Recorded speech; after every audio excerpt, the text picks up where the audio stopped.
Somewhere in the last 40,000 years, one person woke up and was the last of their kind. Not the last person on Earth, the last of an entire species of human. And they didn't know it yet. Forget the extinction events you learned about in school, the asteroid, the ice ages. This is quieter, slower. That morning probably started like any other. The sun came up, they were hungry, they had tasks to do, they had no way of knowing that everyone else who shared their bones, their face shape, their way of making tools was already dead. This isn't a metaphor. This actually happened more than once. Right now, you are a member of Homo sapiens, the only human species left on Earth. That feels normal because it's all you've ever known. But for most of human history, that was the exception. For millions of years, the planet was crowded with different kinds of humans.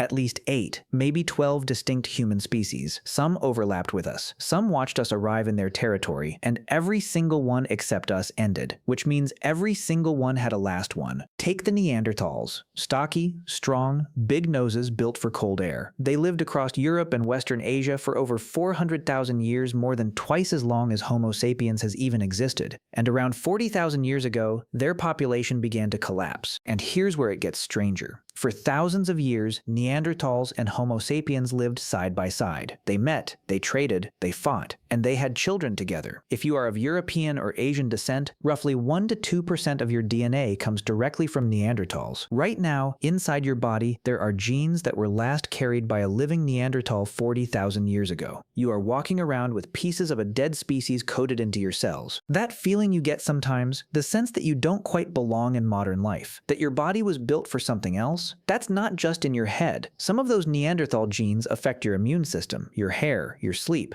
your ancient inheritance, waking up inside you every single day. But the Neanderthals, as a distinct people, they vanished, and somewhere near the end, one of them was the last. Clive Finlayson, director of the Gibraltar Museum, has spent years studying that cave. The layers of sediment tell a story of a small group returning seasonally, generation after generation, and then the fires go cold. No more tools, no more bones, just silence. Somewhere in that silence is a final heartbeat, a final breath. And here's where it gets worse. If you travel east, into the Altai Mountains of Siberia, you find the Denisovans. We didn't even know they existed until 2010. A single finger bone found in Denisova cave yielded DNA that matched nothing we'd ever seen. A whole new species of human, discovered from one fragment smaller than a paperclip. Geneticist Svante Pombo, who won the Nobel Prize for this work, has shown that Denisovans interbred with both Neanderthals and Homo sapiens. Some modern human populations, particularly in Melanesia, carry up to 5% Denisovan DNA, so they didn't just vanish without a trace. They're in you. Right now, if your ancestry traces through certain parts of Asia or the Pacific Islands, you are carrying Denisovan genes inside your body this very second.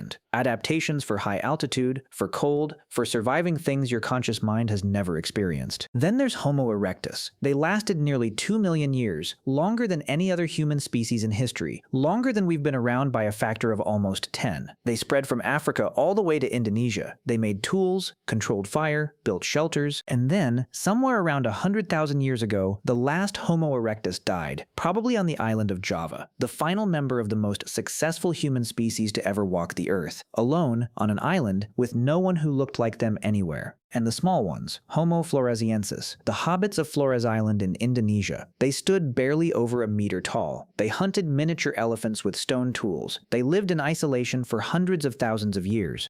And then they disappeared around 50,000 years ago, right around the time Homo sapiens arrived in the region. Someone on that island was the last 3-foot-tall human being on the planet. This pattern isn't a fluke, it's the norm. The period you're living in right now, with only one human species on Earth, is historically bizarre. For 6 million years of hominin evolution, multiple human species shared the planet. It was crowded, diverse, loud with different languages we'll never hear, different ways of thinking we'll never recover, and now there's just us. Which raises a question that should make you uncomfortable. But there's a pattern. Species after species. The arrival of Homo sapiens in a region correlates with the disappearance of whoever was already there. Not necessarily through violence, though there's some evidence of conflict, but through competition. We were more numerous, more adaptable, better at cooperating in large groups. We moved into territories, and we didn't leave. So here you are, a Homo sapiens, the inheritor of a planet that used to belong to many and now belongs to one. But here's the part nobody tells you.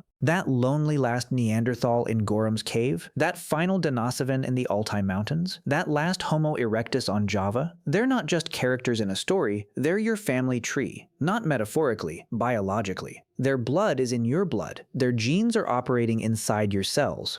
You are not just the descendant of survivors, you are, in a literal sense, the continuation of multiple species that no longer exist. And nobody answered. That is real loneliness. Not a bad week, not a quiet apartment. The kind that means you are the only container left for an entire world of traditions, memories, and ways of being human that stretch back hundreds of thousands of years. And when you die, it all ends with you. We don't know their name, we don't know their face, we never will. Just the quiet deep, and time doing what time does.